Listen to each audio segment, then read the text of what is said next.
Hello, ನಾಟಿ mushroom gravy ಮಾಡೋಣ. ಬಾಣಲಿಗೆ ಸ್ವಲ್ಪ ಎಣ್ಣೆ, ಜೀರಿಗೆ, ಚಕ್ಕೆ, ಲವಂಗ, ಏಲಕ್ಕಿ ಹಾಕ್ಬಿಟ್ಟು ಫ್ರೈ ಮಾಡ್ತಾ 2 ಹಸಿಮೆಣಸಿನ್ಕಾಯಿ ಹಾಕಿ 2 ದಪ್ಪ ಈರುಳ್ಳಿ ಕಟ್ ಮಾಡಿ ಹಾಕ್ಕೊಂಡು ಈರುಳ್ಳಿನ ಸ್ವಲ್ಪ ಚೆನ್ನಾಗಿ ಕೆಂಪಗಾಗೋವರೆಗೂ ಹುರಿಬೇಕು.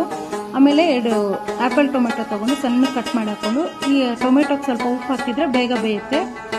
ಸ್ವಲ್ಪ ಅರಿಶಿನ, 2 ಸ್ಪೂನ್ ಧನಿಯಾ, 2 ಸ್ಪೂನ್ ಖಾರ ಪೌಡ್ರು, 2 ಸ್ಪೂನು ಗರಂ ಮಸಾಲ ಹಾಕಿ ಹುರಿತಾ ಇರಬೇಕು. ತಳ ಹಿಡಿಯುತ್ತೆ. ತಳ ಇಟ್ಕೊಂಡು ಸ್ವಲ್ಪ ನೀರು ಬೇಕಂದ್ರೆ ಹಾಕ್ಕೊಳ್ಳಿ. ನಾನು ಸ್ವಲ್ಪ ನೀರು ಹಾಕಿದ್ದೀನಿ.